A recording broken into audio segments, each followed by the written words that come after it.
Hey everyone, we are back for another week of Find Your Film. We just actually completed taping a director spotlight on filmmaker Satoshi Kon. So that's something we'll just briefly tease in the episode, but this is our main bread and butter, our weekly episode of movie recommendations.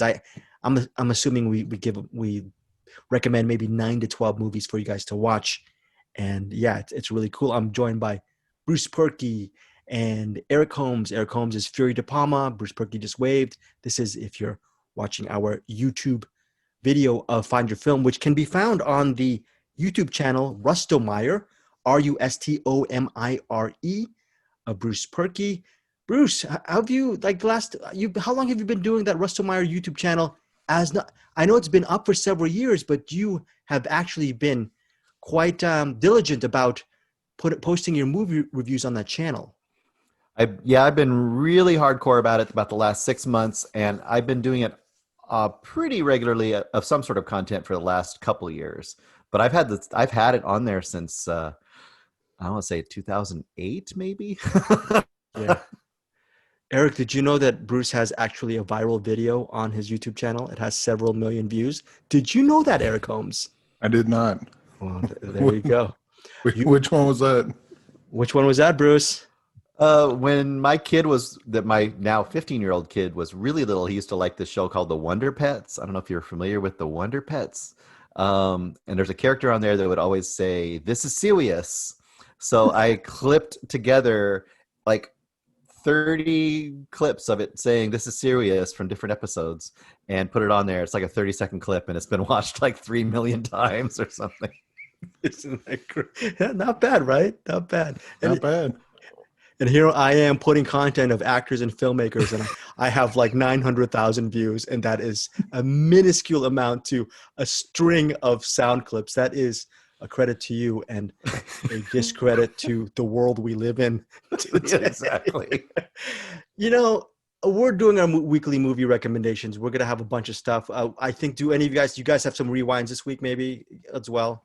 So we're going to probably, Eric, I'm sure maybe, no? Maybe some. No. Well, I mean, one's kind of a rewind for you, but we've never talked about it on the show. Okay, that can say, yeah. Okay, well that's sort of a little bit of a rewind, especially if you listen to our Satoshi Kon episode where we talk about how things are real or not real or surreal or we don't know what's going on. So the Fury counts as a rewind in the world of Satoshi Kon, which is the most important thing. I'm just thinking back about our episode that we just taped.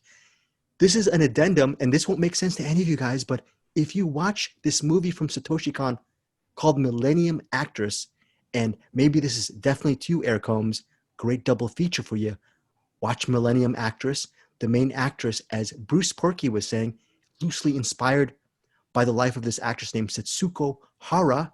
And this is a weird thing, a little weird pickup that I should have done, Bruce Perky, is Setsuko Hara starred in this Yasujiro Ozu film called Late Spring. So a great double feature would be Millennium Actress and then go see Late Spring, because that would be the perfect two movies to watch back to back. The reason why I say Late Spring for you, Bruce Perky, is I'm assuming one of your favorite films this year is Driveways, and the director Andrew On, we both love Driveways, his favorite movie of all time is Late Spring. So Late Spring, awesome.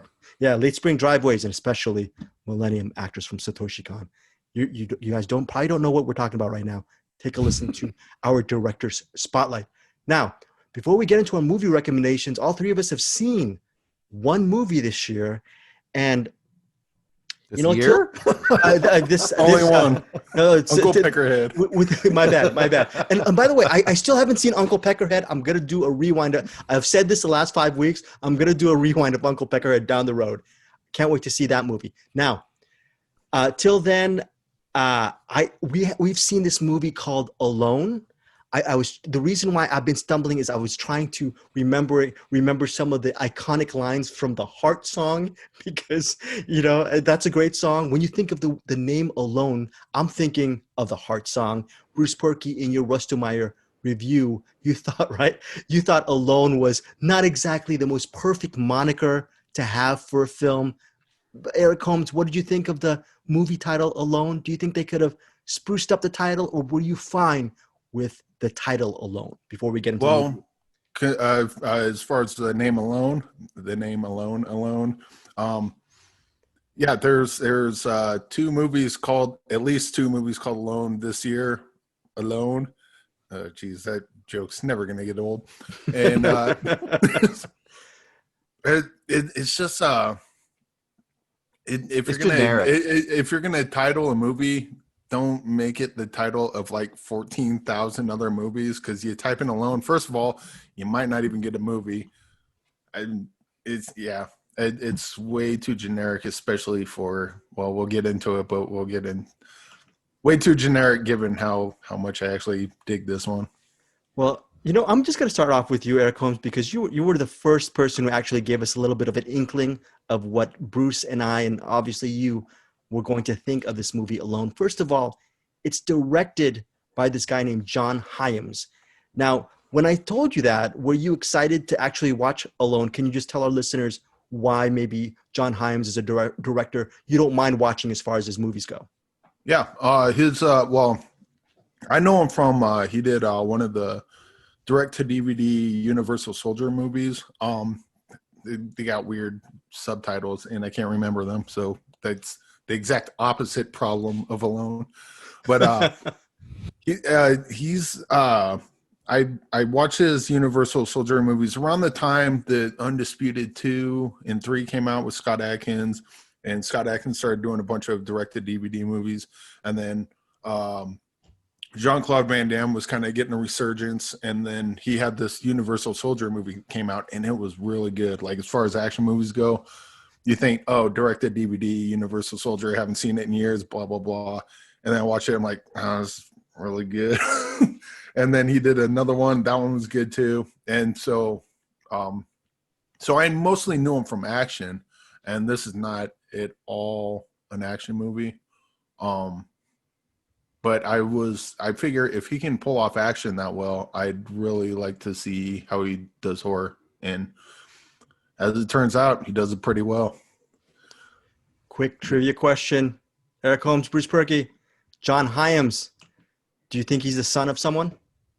Peter Hyams? Is that what He's the the name? son of Peter Hyams. Yeah. And he grew up living on the set of Peter Hyams films. Right? So during the interview, he was talking about how his dad influenced him as a filmmaker. So that's pretty cool. There's a lot of, in my opinion, craftsmanship behind Alone. We're going to get to your review in a second, Bruce. Just very quick synopsis. Centers on this woman named Jessica, played by Jules Wilcox.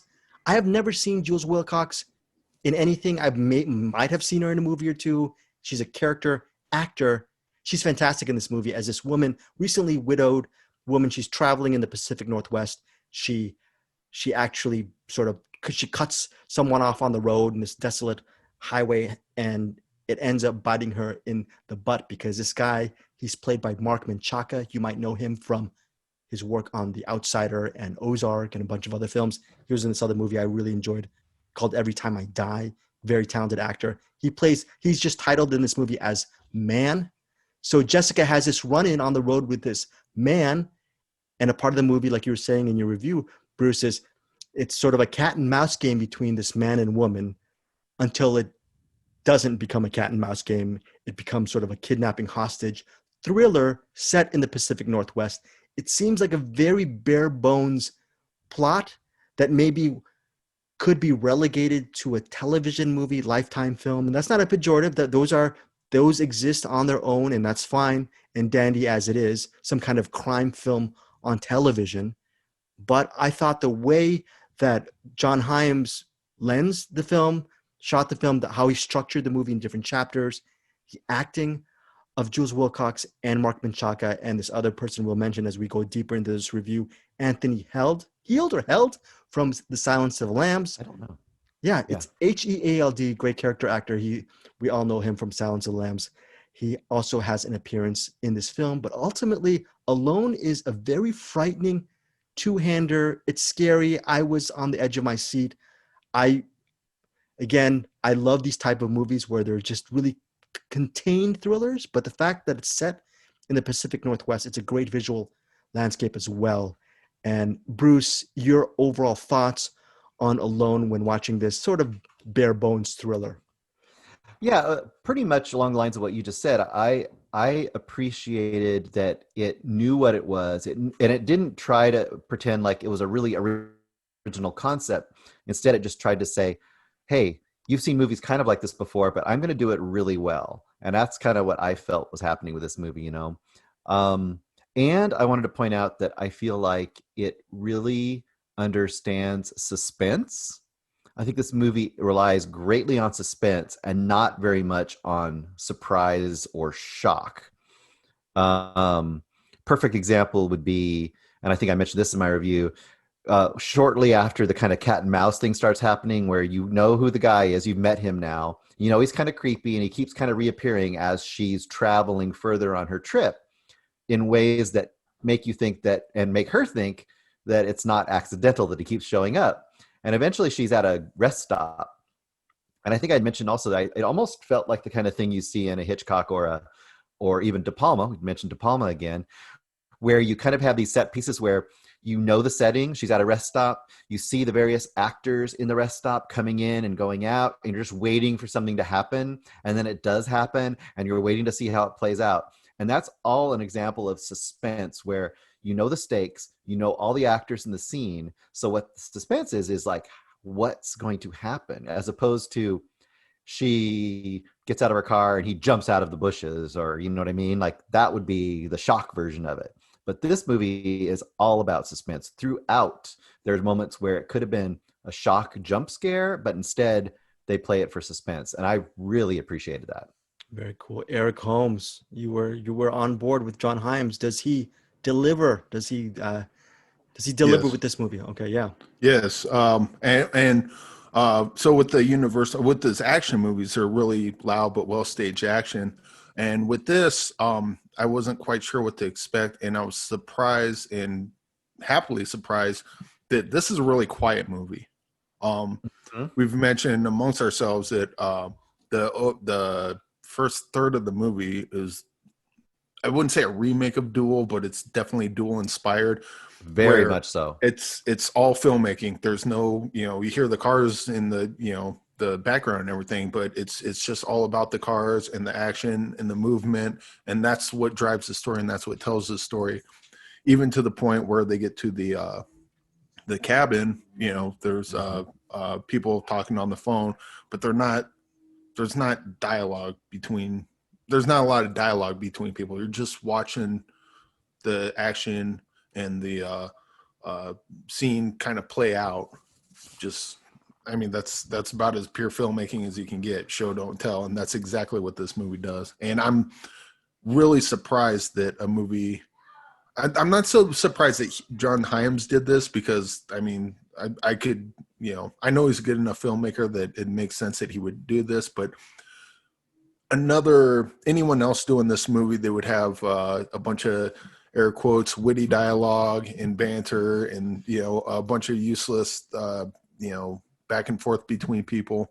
And another thing I really like about this is that there's a lot of exposition, because you got to know about the Julie Wilcox's character, her backstory with her mom, and this and that. You got to know about the man's background, which we probably shouldn't get into. Normally in a movie, that would be really boring, but they always put the exposition in the foreground while something really neat or really suspenseful or really interesting is happening in the background. So you get the exposition out as you need to, but we're not paying attention. Okay, yeah, she has a problem with her mom. What the hell is going on back there? Oh, and so I thought that was a really good way to do that. And it probably also has a lot to do with Matthias Olsen, the writer. I mean, I got to imagine a lot of that was in the script as well. But yeah, I have very few bad things to say about the movie. I mean, I'm probably sure I have a couple nitpicks, but those aren't even really worth mentioning. It was just a really tight thriller. Like Bruce says, it knows what it wants to be, and it just tries to be the best version of that thing that it can. And it's And not going to reinvent the wheel, but it's a damn fine wheel. Very good. can I add to that another thing I appreciated about it, all the things you said are spot on, but I will also add that it kept moving. Yeah. Like it never bogged itself down. There was a point where it changes from the road. In fact, they even have the title screens for the different chapters of this movie, Yeah. the road and the river and so on and so forth. But there's a point right after she ends up out of the road where I thought, oh, we're going to be here the rest of the time. And it didn't end up being there the rest of the time. And I really was happy about that we kept moving and changing, and it just kept active, and it made it very, very entertaining. And I also want to mention one other thing. And in a bad guy kind of duo, bad guy, hero, there is a great bad guy monologue in this movie. There is a moment, and I don't want to describe what it is, but I loved that moment. You already thought he was a bad dude because of stuff that had happened before that, but that moment was really fun. And I thought the way that scene played out, and it happens during the night section, I'll just say that. Okay. I was a little confused, but you know what I'm talking about now? Now I do. Yeah. And the way that played out, I super appreciated how it played out, because it could have gone a bunch of different ways and it didn't. And it just showed that her character isn't your stereotypical dumb, final girl kind of a character. She was smart. Like, she was smart throughout. She did not make stupid decisions, I would say. I mean, perfect example early on, and I'll stop blabbering here, but perfect example early on is he is at a point where in some movies, he would have convinced her to do something very stupid because he's being overtly creepy. And she doesn't do the stupid thing. She drives away. And I was like, yes, that's what a real person would do, should do at least, She knows he's creepy and she's getting the hell out of there. And I appreciated that. So I guess that's all I got to say. Well, I would say that not really a stupid decision. She could probably learn to drive a little better. And in fact, you have the brake pedal on your car. They work really well. But for some reason in movies, they don't like you got the two cars, and then there's a truck coming. Oh, I can't get over. Hit the brakes and it's not that. Yeah, no, I agree with you on that. Just get into some defensive driving is all I'm saying. But you know what I'm saying about the scene where it could have gone totally other way. Yeah. No. Well, because that character, he was so good at gaslighting her. Yeah, because he was playing the victim when we know damn well it's like, dude. She doesn't owe you anything, and you're being a creep. And it's like, well, what I've seen people act like that, and if nothing else, this is what's his name, Mark Menchaca. Yeah. Dude, he played that character so good. Like, he was creepy, but like realistically creepy, not like movie tick creepy, I got a movie tick, so that makes me extra creepy or whatever. No, he's just I'll let you say it, Bruce. No, I won't say. He reminded us of a certain someone.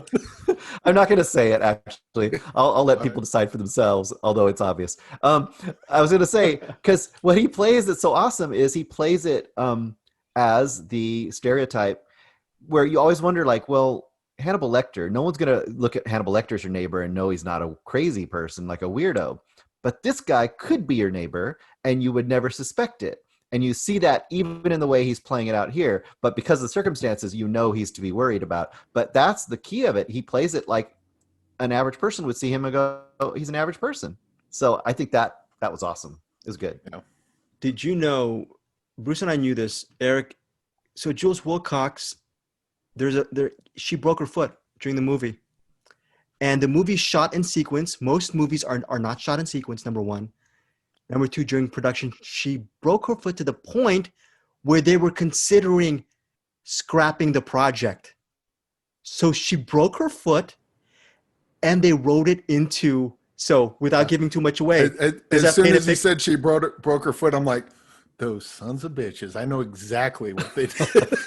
Yep. And that scene, I mean, I do not wish her to break her foot, but if it's going to happen, they got a hell of a scene out of that. Then, yeah, and not just a heck of a scene. I just can't imagine how they were able to shoot the rest of it. That's a total trooper. So it worked. That broken foot definitely worked. Alone, I give this a high recommend. Bruce, you're recommending this as well? It's a recommend for you. You guys both. You guys both recommend Alone. Yes. Okay, Yes. cool. Is Bruce? Are you frozen? Yeah, Oh, you totally. Yeah, I thought you were. I was freezing up. I was freezing up. I stopped recording because I think it might be slowing me down. So yeah. Oh, okay. Okay, cool. So yeah, high recommendation for me. I really loved it. Alone in theaters and VOD. Bruce Perky is not frozen. He's fine. It's on September 18th. September 18th in theaters and VOD. Now, let's start off with Bruce Perky. Do you have a recommendation? What's your first recommendation for the app? I do have a recommendation. I'm going to start with a documentary, which I don't bring a lot of documentaries, but this is a really good one, a really fun one. It is on Netflix right now. It is directed by Pippa Ehrlich, and it is called My Octopus Teacher. Okay. It's a weird name. My Octopus. I can't even say it. My Octopus Teacher. It's a documentary mainly about this one guy named Craig Foster. I see Eric making hand emotions. I don't know what that means. My Octopus Teacher. Octopus. Yeah, there you go. Octopus hands. So basically, it takes place over a year. This guy has been a documentarian for quite a while, and he's kind of in the middle of his life, and he's kind of stopped for a while, and he kind of gets re-inspired because he lives in South Africa, right next to these kelp forests. He's kind of at the very tip where it's very stormy and very, tumultuous sea. He goes out and he starts diving and photographing again in this kelp forest right near his home, and he discovers this octopus. And he decides to film it every day for about a year. And they say really early on that octopus will live for about a year. And when he first discovers it, he sees something really weird. He comes across under the water, he comes across this, looks like a formation of shells and rocks, like a little pile. And as he approaches it, it explodes apart and an octopus swims out. So basically this octopus has pulled all these shells and rocks around itself as like its own little mini armor. And the minute he approaches it, it flows away. And the rest of the movie is basically him slowly building up to the point where the octopus won't run away from him and will start acting out its normal life with him around. And it is one of the more serene and fascinating and intriguing movies I've seen in quite a while. It will definitely, I'm a meat eater, I'm sorry, but it definitely shows you how intelligent some creatures you may never expect to be intelligent are, and the things that this octopus can do is purely stunning. And I won't really give it away because there actually is a really amazing sequence in the final third. But in the first third, you see that there's these certain kind of sharks that live in that whole area that eat octopuses, and he's wondering why that octopus is surviving and not getting eaten by the sharks. And at one point, a shark does attack that octopus. It's early on, so obviously it lives. But following it on to a later scene where something happens with that shark, and it's one of the more amazing things I've ever seen in any wildlife documentary. Just an easy watch. The only negative I would say at all is the dude kind of tries to apply some stuff to his own life. Like that's the My Octopus Teacher part, right? It'll be like, well, I've learned about myself because of what the octopus is. A little of that is a little bit, okay, right. Midlife crisis, dude. But the majority of the movie, 99% of it, is the octopus stuff, and that stuff is just wonderful to look at and really interesting to watch. I actually suggested this one to Anderson, and I think he ended up watching it. I think he ended up loving it because I know he loves his marine stuff. So, oh yeah, My Octopus Teacher. It is now. That is a great pick. I think I'm definitely gonna watch My Octopus Teacher on Netflix. Sounds interesting to you, Eric Holmes? Yes. However, I have a thing with fish, so I might not watch this one, but it does sound. You just don't like fish in general, or? It was a little childhood experience that carried on into adulthood, but I can like watch stuff like that, but yeah, for the most part they creep me out, especially ones with teeth. Piranhas and anglerfish, and you want to get on my bad side, send me a dead anglerfish. I'll open that box, poop my pants, and then run away. Wait. So no, not adjust. So what you won't go do you go fishing, or do you not you No, wouldn't? no, Okay. no. It's weird. I'll eat fish. I'll cook fish, but like if it's got a head on it, and it was like, I guess it's kind of similar to how some people are afraid of spiders and snakes. That's me with fish, specifically toothed ones. Oh, very But okay. I like piranha tooth the spawning, so go figure that one out. Well, we're gonna figure out what your first recommendation is for this week, Eric Holmes. What do you got for us? All right, we got a we were looking at the what would you call them, the numbers or whatever, and we had some listeners from Iran, I believe.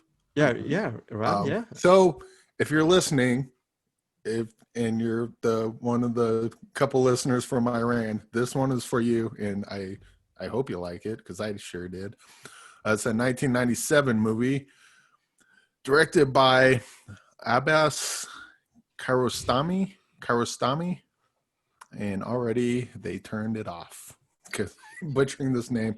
But this movie is called Taste of Cherry, and it won the Palme d'Or. And I can see why. This movie is fantastic.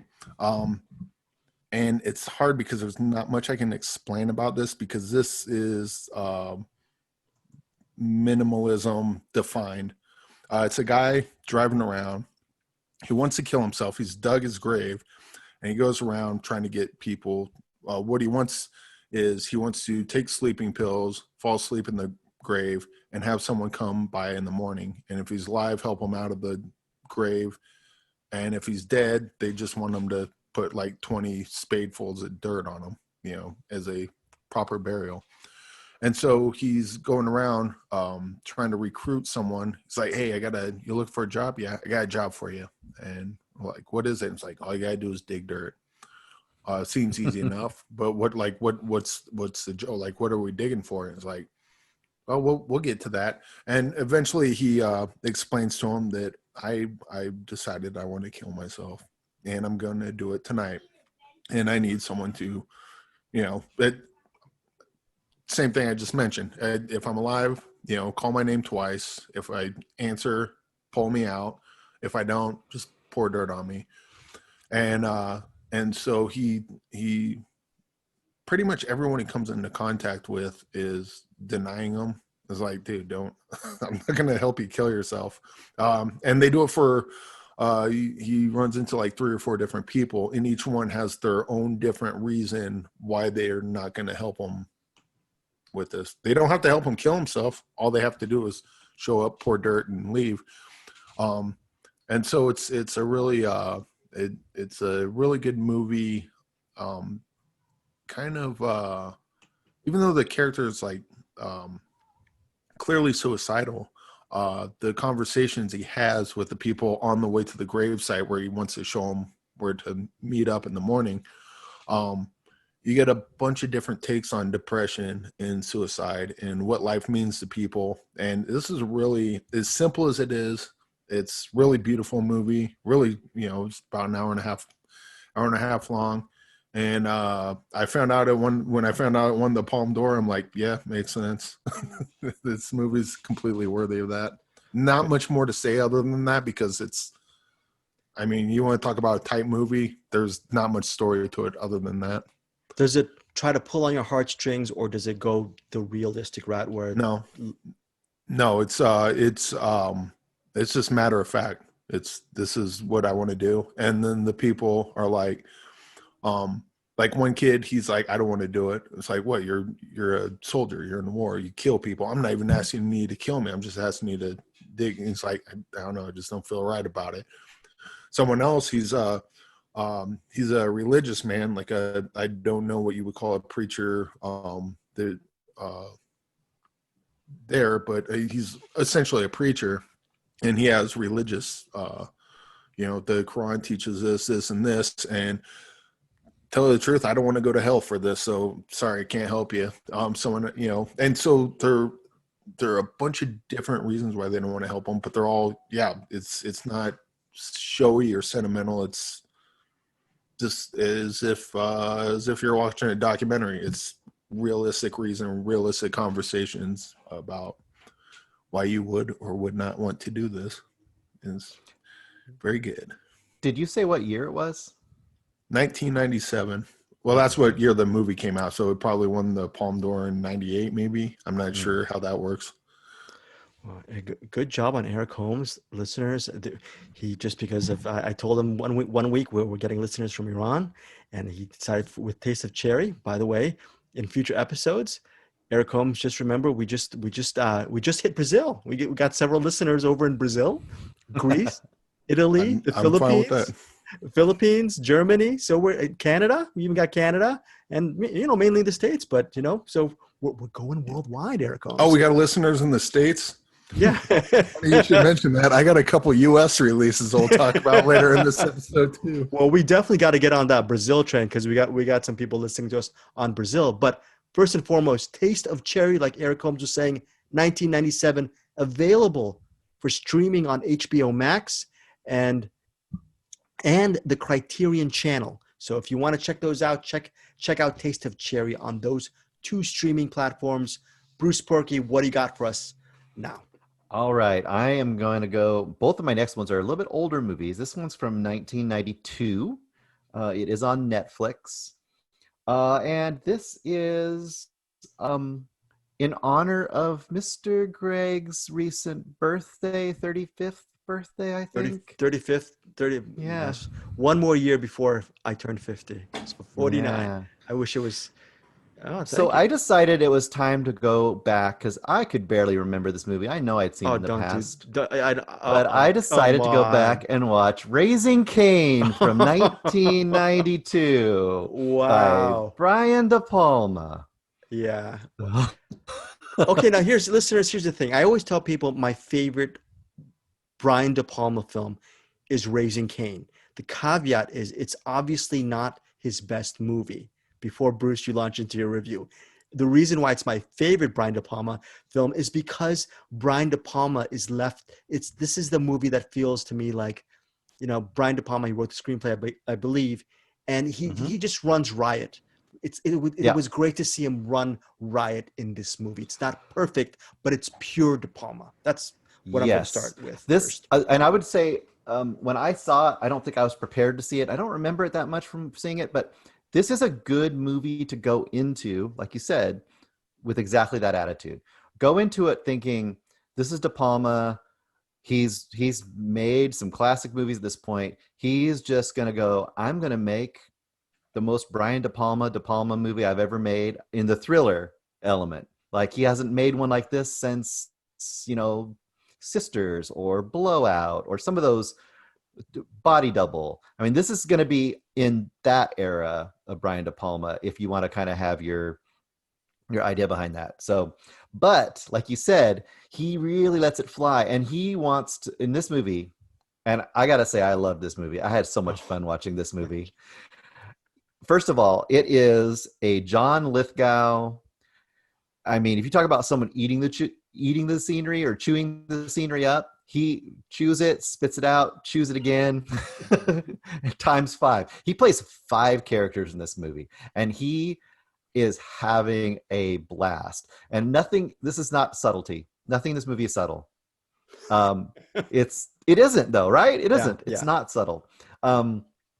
It's got everything you want in a De Palma movie. It's got split personalities. It's got crazy characters. It's got a mystery that twists upon itself. It's got a talk and walk that's like 5 minutes long through a police station. See the talk and walk through the police station, Eric. I don't know if you've seen Raising Cain, or if you probably haven't seen it in years. We're going to get to your situation in a second, Eric. Thank you for that too, by the way. But that talk and walk situation, that 5-minute situation, that 5-minute talk and walk, something like that, 4.5, something like that. That is totally unprofessional and unnecessary on a normal movie. And Yeah. that's why I like Brian De Palma, because he says, well, I'm going to take the most boring section of my movie and I'm going to do a talk and walk exposition dump, but let's just do it sort of in a one-take situation. Yeah. Most people would say, why would you do that? And that's why I love De Palma, because even the most boring sequences make a little bit of sense with his visual take on things. And then it's got the giant finale set piece with all the moving parts where you can see them all coming and they're all going to come together. I mean, it involves a truck backing forth and back, like a truck that literally cannot park. It makes no sense. The truck is trying to park in a parking space for it has to be at least 10 minutes with a giant spike on the back. But why not? It's De Palma. So this movie is a ton of fun. So much fun. Do you guys know? Thank you, Bruce. Thank you for that. It's But so hard because okay. I Yeah. want to ask you a question here in a minute, but go ahead. Say what you're going to say. Well, do you guys know? Do you have an idea? Why do you think a lot of De Palma films, especially as thrillers, always deal at the end with several events, maybe from different POVs, sort of conjoining in one single moment? Do you have either of you have any take? And I will give you the factual reason why. Like for example, at the end of Carlito's Way, you have the chase. You have the chase in the subway, and there's so many things going on. There's the run. All of those things. And in the end of the Untouchables, the Mammoth screenplay, it's obviously a crib on Battleship Potemkin, where the Right. the steps, and now with Raising Cain, like you're saying, the backing and moving. Why do you think there's so many those kind of endings? Mission Impossible, the ending of Mission Impossible. Do you guys have any theory why that's a signature part of his style? I don't know. I maybe Yeah. I don't know. So, but anyways, that's one of I would have to hear you because I'm not exactly sure I can even pinpoint what it is you're talking about. well, like blowout, but it sounds like yeah. it sounds like just he values a good ending. Right. It's a what do you call it? You build up to a climax. That's what you're supposed to have as a climax, as opposed to most movies, like they do the thing. Action movies are suspense; they build up to then, and it's just whiz bang flash, and it doesn't actually build up to the climax as it should. But kids are a little more Rube Goldberg. They're a little more like Rube Goldberg. Right. Yeah. Right. So they always have like in this one, for example, like you have an apartment complex with an upper story, and then you have a baby carriage, and you have two guys walking in the distance talking. Right. You have below, you have a parked car going back and forth. They shows you all the parts, and they're gonna all do something in the end. They're all gonna do something in the end. I guess where I'm confused is that's what they're supposed to do. Like, It's just Well, you don't usually do it in such a self-conscious way. Like, like he really says like, here's A, here's B, here's C, here's D, here's E. We're going to watch them and they're all going to come together somehow. And that's fun, but like he's doing it in a really obvious way. So, he's like, he's just doing the homework, setting it up and then paying it off. That's so what you're answer, supposed Greg? to do. But yeah.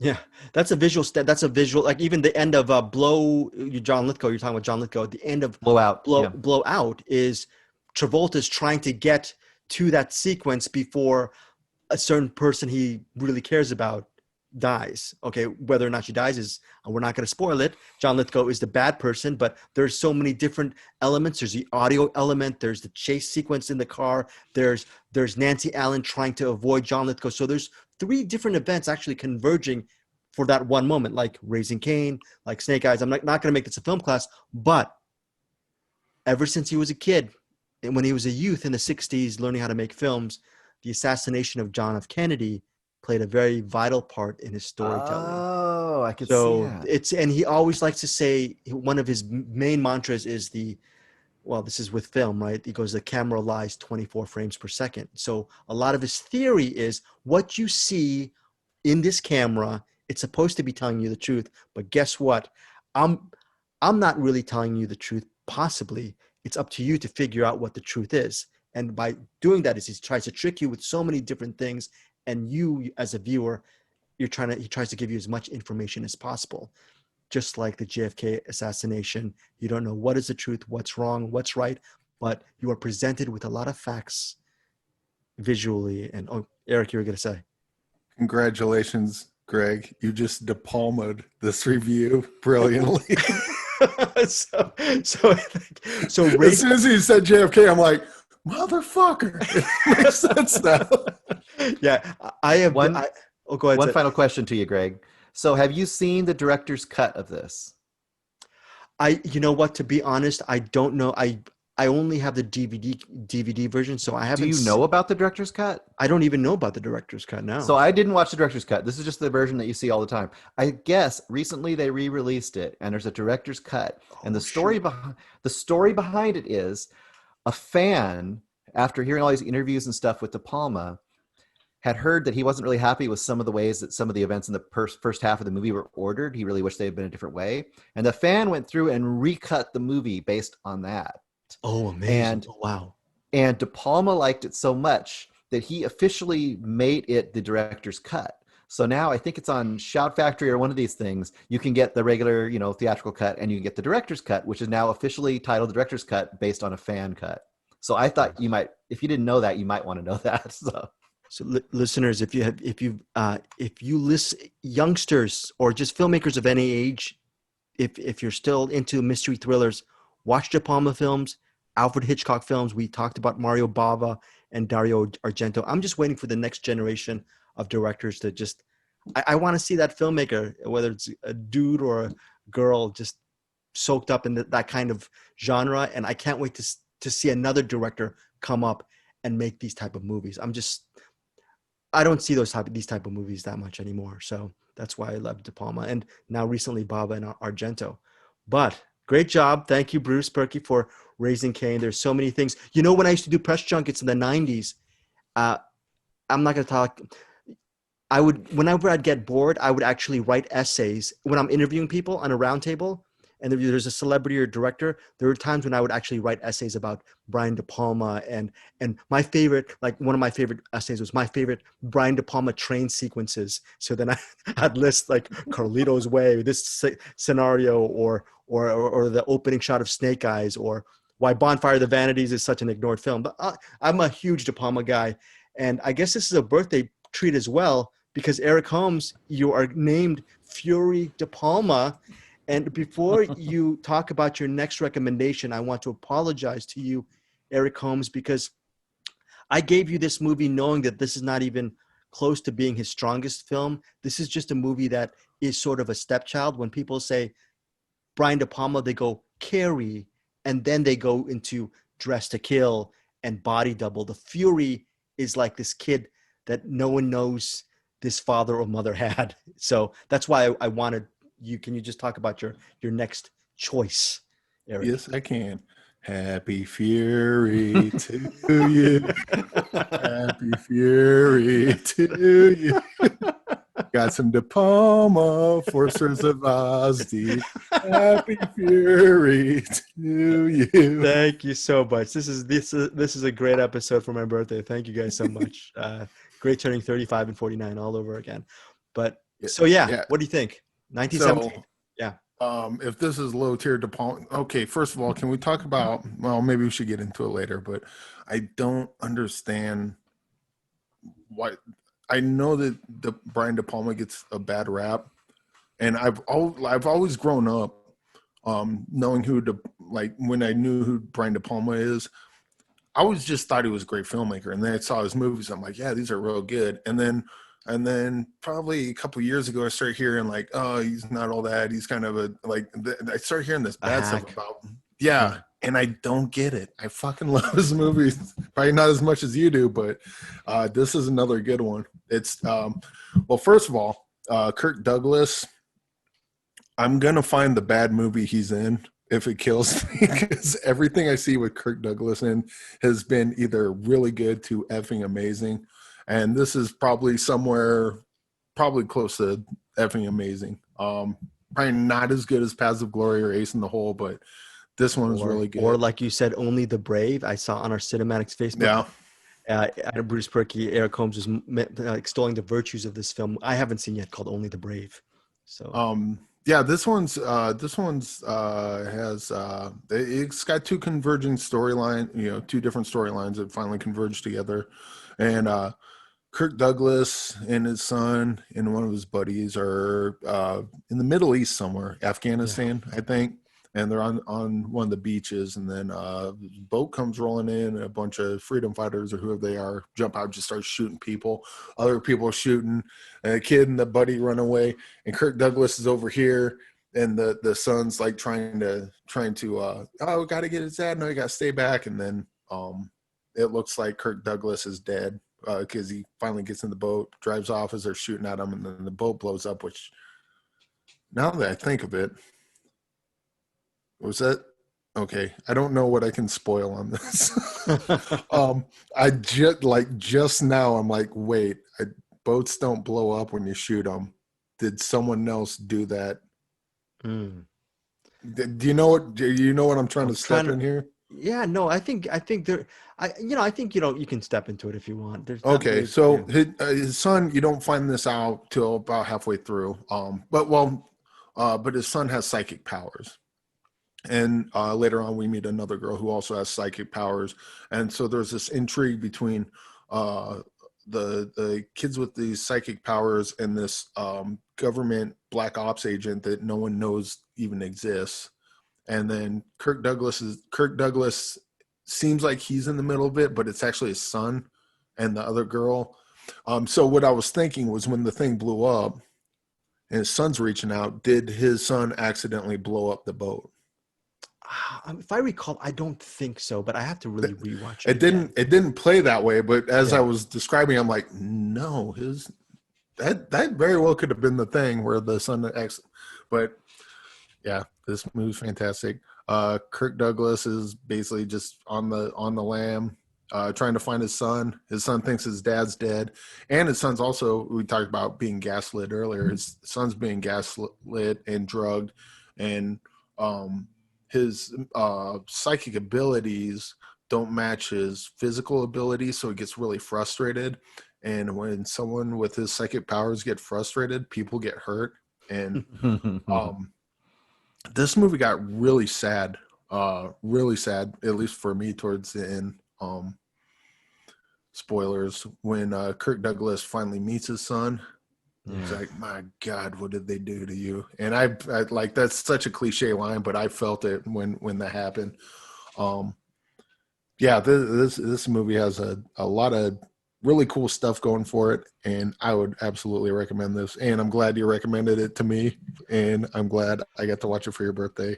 The Fury, though, in all fairness, listeners, if you like cheesy special effects, let's just put it right down here. It does have its share of. We're not going to spoil the ending. Okay, there is an ending that you just go, what there the is. heck? Oh, look, yeah. Oh, you feel like, oh, did I leave something on the microwave? Oh, yes, I did. Okay, it just exploded in my face. So that's one of those things where you go, okay, and there's a lot of spinning, with the psychic powers. When you go, look, the effects and the tension of Carrie was so sublime and brilliant and scary. Then you go to the Fury, which to me was a little bit, I felt like De Palma didn't put as much of his heart and soul as he did to Carrie, and the Fury was more of an exercise. But to Eric, to your point, it's a great exercise. It's great watching him. There's yeah. Well, and it could be because I just recently saw this, but I don't know if I want to go there, but I kind of do. I think I might like this more than Carrie. Because Love it. it's got a lot of the similar things I like about Carrie, but it goes a lot deeper with like the political intrigue. But it's not just like the political intrigue. Like, okay, so when he goes to the apartment and the guy's like screaming at here's what the government's doing. Like there's real world consequences and expectations and commentary put into the movie that the characters within the movie are commenting on.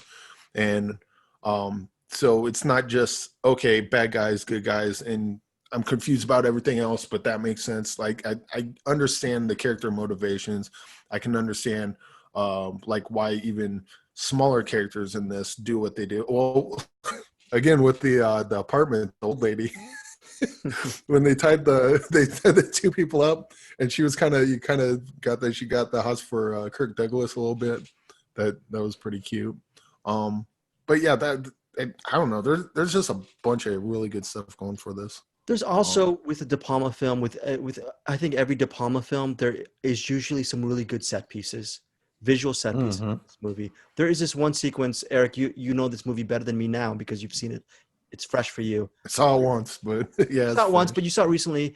Yeah. There's a car sequence at night when you Mhm. see it going Yeah. sort of a real time thing, which today in our purview, like the whole time lapse thing, it's blasé. But you got to think in 1978, that visual sequence would have definitely stood out. And even today, there are moments in this movie that you can say, wow, I love what he did with the camera here. Oh So wait. So you're not talking about the car scene at on night in the, the fog. You're talking yeah, about the car later scene, one yeah, the where car scene at the she top of the building. escapes and she's chasing it.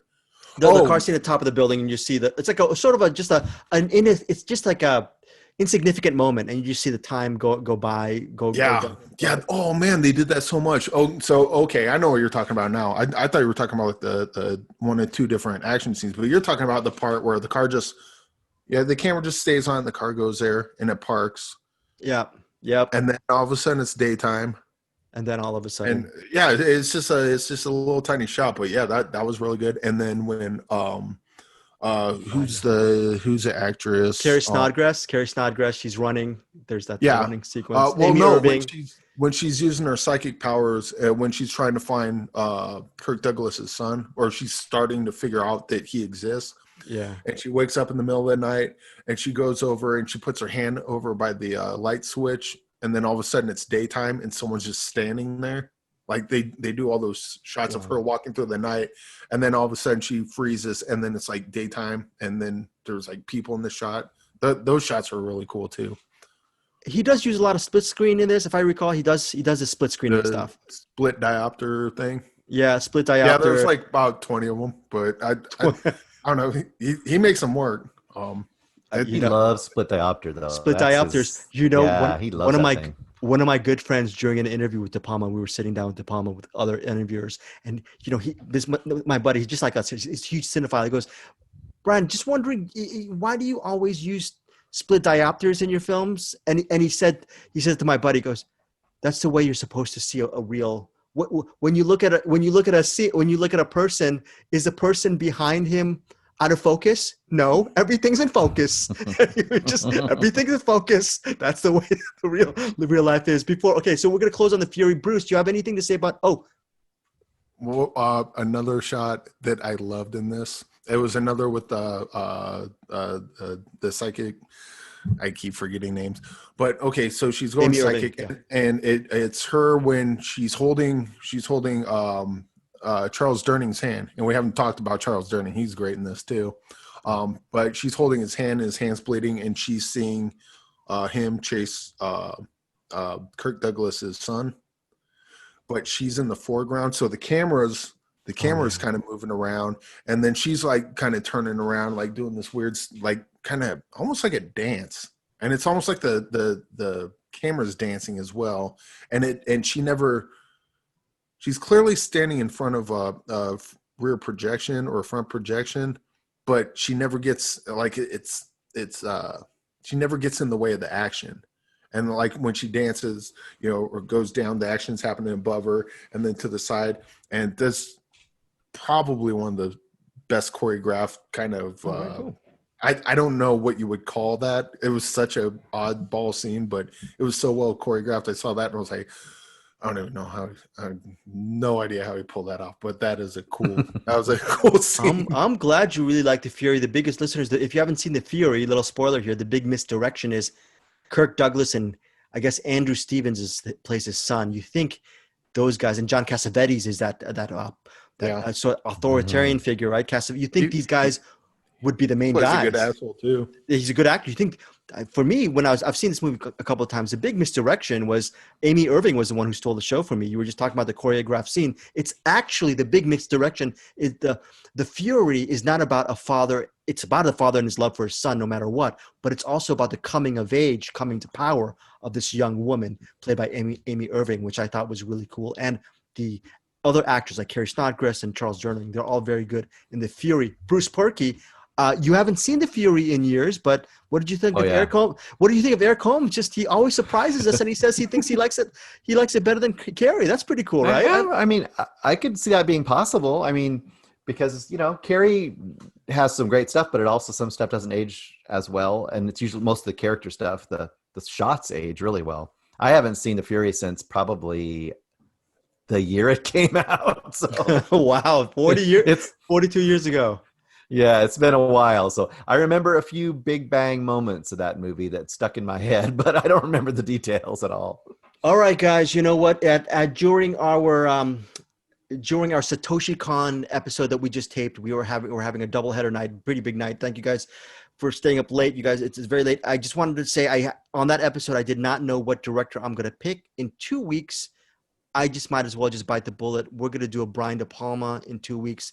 We're going to figure out what two films, and I'm going to actually have a conversation with you guys about it, because I am a little bit crazy about Brian De Palma, and we have to tread carefully about the two films we pick for our listeners and what we want to talk about, because I could go really cheesy and just throw the worst movies, because that's how I like to roll sometimes.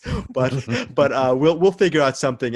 One thing we won't do, folks, I try to eschew the obvious. So I'm really excited about Brian De Palma. We got to get there anytime. We're finally going to get to you, Bruce. What do you have? Final couple of films before we go, and then we're going to end up with Eric Holmes with his final pick. Yes, I have one final movie. So when we were watching Alone, I had obviously compared it to Duel, which Eric did as well. Oh, And I also thought of Deliverance. And then I thought of this other movie that as I thought back on it, I don't think I'd ever really seen all the way through. It was one of those movies that you'd see on late night action TV and drop in it, drop out, drop in. But I was aware of it, and I had seen some of it. And that is a little movie from 1981 called Road Games. And I thought, you know what? I'm going to watch Road Games. I haven't seen that forever. It is directed by Richard Franklin. And if you don't know the name Richard Franklin, he directed a little psychological thriller before that called Patrick. He directed The Blue Lagoon, and he directed Psycho 2, which is actually a surprisingly good movie. Psycho 2, if you've never seen that, is really good. He is kind of known, at least in Australia, as kind of the Australian Hitchcock, which is really interesting to know that when you see this movie. So what is Road Games? It's the main character is Quid, played by Stacy Keach, and he's a long-haul trucker in Australia. And the other main character you will meet is played by Jamie Lee Curtis, just a few years after Halloween. And actually, right after The Fog, I believe, is when she did this. And she plays Hitch because she's a hitchhiker. What's really cool Hitchcock.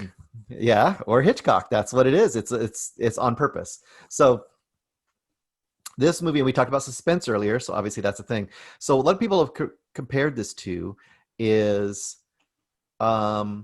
take Rear Window and put it in a truck going across the outback.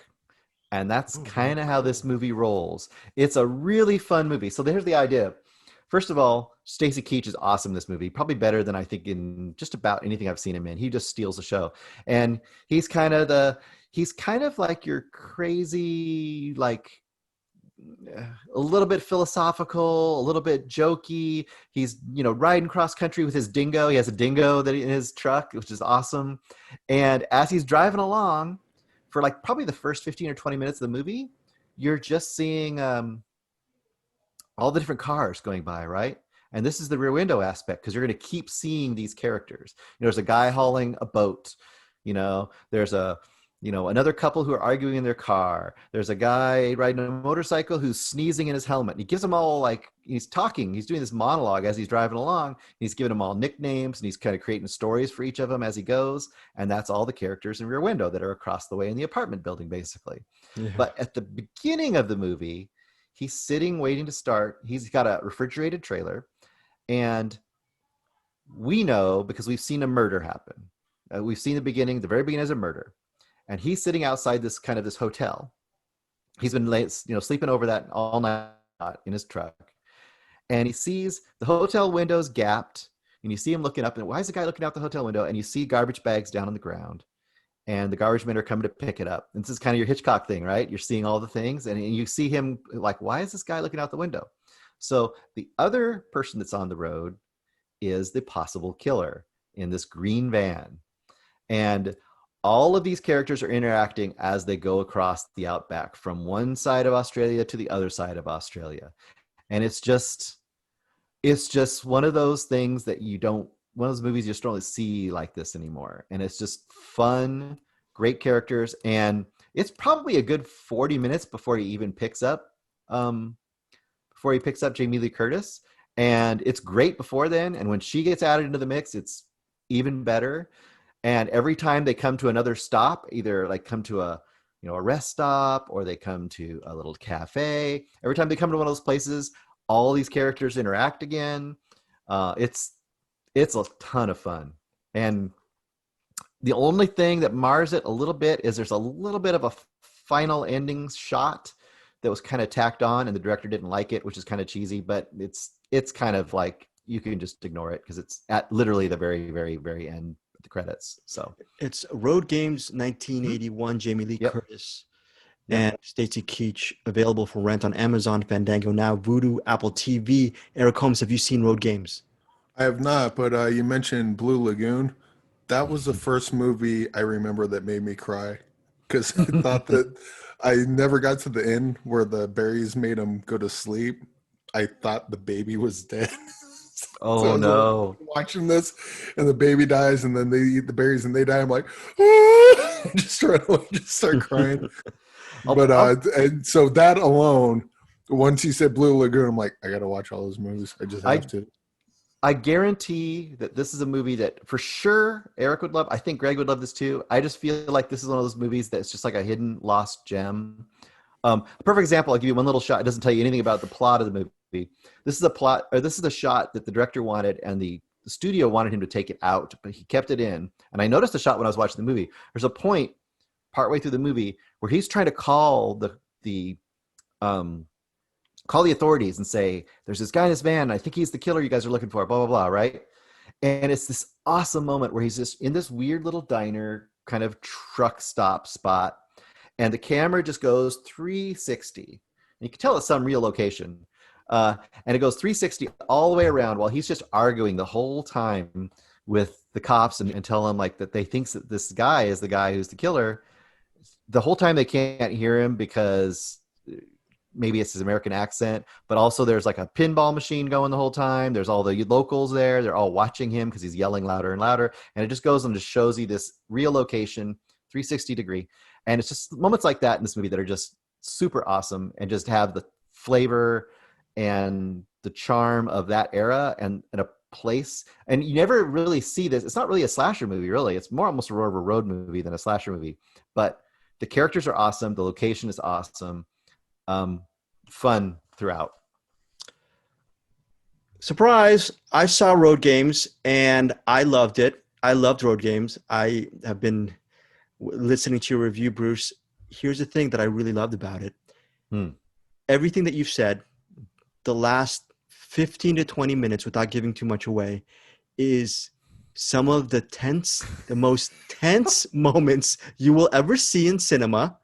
I don't know. It's called Road Games. So put two and two together. It's on the road. There are games being played on the road. And for the longest time, you are so nervous about what's going to happen. Jamie Lee Curtis and Stacy Keach are fantastic in this movie. Their chemistry, even though, like you said, Bruce, she doesn't get in until about 40 minutes into the film. It's palpable. Their banter is palpable. They have a real banter amongst them, even though all this craziness is happening around them. Yeah. And then when we get to the third act, when you're just wondering what's going to happen, it really, I think, actually goes up another notch. And then the absolute ending of the movie reminded me of a little bit of a Wages of Fear sorcerer mashup at the end, which I'm not going to give. And it has to do with a vehicle. Okay. Yes. Or maybe two vehicles. I can't That was amazing. Yeah, that was so. Road Games is an amazing film. Listeners, here's a problem. It's only available for rent. I would, if I actually saw that I had the money and it was on some kind of special Blu-ray or something, I'd buy it. It's just Stacy Keach is fantastic in this movie. It's a likable film, but Also, if you want to actually get someone nervous, really nervous, put on Road Games and have them watch the final 20 to 25 minutes of this movie. It's Oh, so good. I was gonna bring up one more thing, and I'll stop. But did you read that? I guess the final third. You know how it goes down. I'm not going to say what happens in the final third, but they had to cut partially because their budget wasn't quite big enough because it took them so long to go across, the actual Yeah. continent. They actually wanted that final third to have all those characters get woven back in again. Wow, that's so interesting that would have Yeah. been cool. That would have been a nice cherry on top, but I still love the really lean aspect of I agree. I think I like it better the way it is now, but I think that's interesting to know that that's what their idea was behind it. And in fact, something to do with the boat was going to happen again. And Eric, when you eventually rewind this along with Millennium Actress, you're gonna have to ask yourself, is a dingo really a dingo? And you're gonna know what that means once you see Road Games. Is a dingo ever? I love his dingo too. God. Yes, we love the dingo. Just remember, Eric Holmes, you're gonna love. Oh, where this? Here's the guarantee, Bruce Perky, that Eric Holmes is going to bypass Millennium Actress and actually watch Road Games before Millennium Actress, even though we're telling him and pleading him.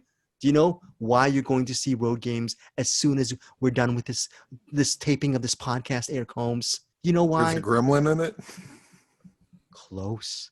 Oh, Close. No, close. Close. I'm just talking about the generation of filmmakers. Quentin Tarantino absolutely swears by Road Games. I think I could be misquoting. It's when you think of Australian films, Road Games is the Michael Jordan of Australian films for him. So FYI, that could go either way. Well, I love Tarantino's movies, but his taste in movies, they're always interesting. For sure, they're always interesting. This is an Eric movie if I've ever seen an Eric movie. Yeah. This is considered probably a curio piece because of, like you were saying, Richard Franklin probably did not get enough credit for his career because Bruce was talking about how he's like the Hitchcockian guy. But if you watch Road Games and then Psycho 2, you'd realize how much of an underrated filmmaker he is. Road Games. That's going to be really cool. Yeah, go Eric. Oh, I was going to say when Bruce said, also when he was listening to his movies, it's like Blue Lagoon, I got all excited and he said Psycho 2. I'm like, but that's because I thought you said American Psycho 2. I heard American Psycho 2. I'm like, son of a bitch. Yeah, I think Franklin died early, and he's one of those filmmakers that you go, oh, we've really ignored his work. And when you open up the resume, I've been reading up on him that he's actually quite the filmmaker. So very, very cool pick, Bruce Perky. Eric Holmes, do you have one more to lead us out? I do. I got a 95-minute 2019 horror movie called The Wretched. The Wretched. A wretched hive of scum and villainy. This is not a Star Wars movie, however. This is kind of I thought it was like going to be a Wendigo movie because the trailers, it's got like the deer or the cow skull and the antlers and the sticks and everything, and it kind of is, but it's more of a witch movie. It's decent. One of the things I did not like about this was unlike Alone, when Alone's a real quiet movie, it lets the action propel the action, propel the story.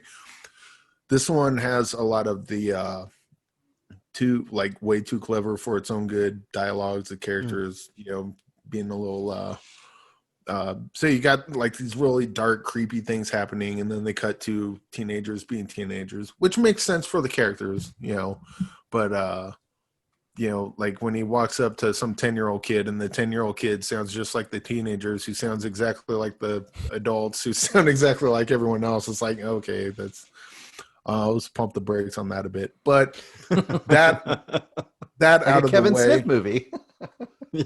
yeah. I mean, like at least with like something like Clerks or just Kevin Smith movies in general, all the characters know each other, so it makes sense that they kind of sounded like you got just a bunch of random strangers. But I mean, it's a small nitpick. I really wish this movie would have went heavier on the creepiness and stayed there instead of backing off and then going to the kids being clever again, and then back into the creepy, and then they just pulled away from the creepy a little too much.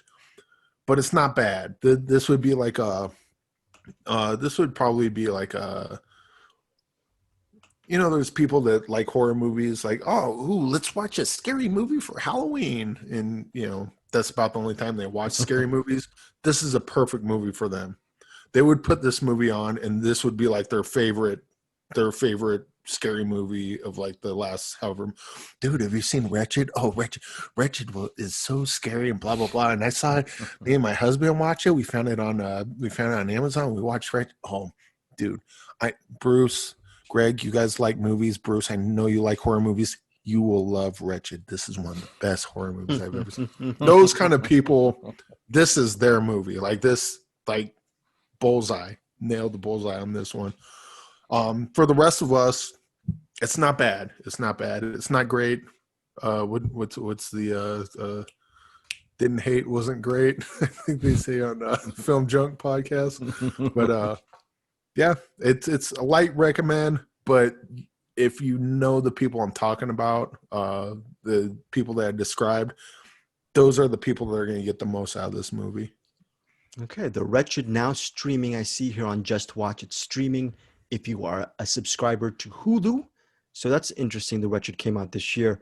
I believe it made, I was looking at IMDb, maybe it had a theatrical release or something like that. Limited, made $1.8 million because maybe of a lack of option in theaters or whatnot. But I'm assuming it's made a profit. So cool. That's The Wretched.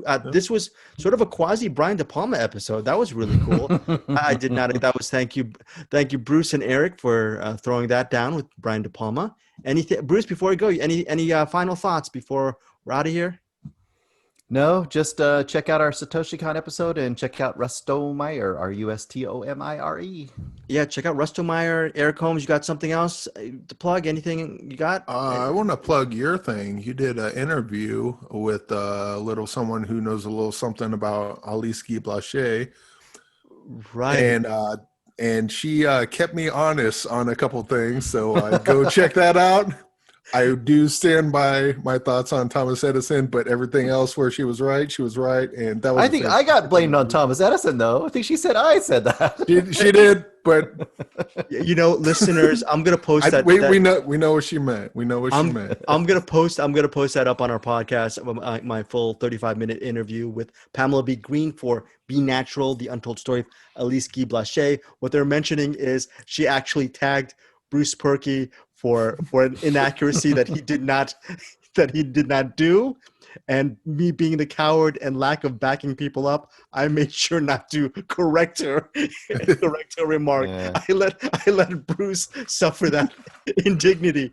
Bruce, by the way, can you email Pamela B. Green? She is demanding an apology from you. I'm going to tell her, no, Edison is an asshole.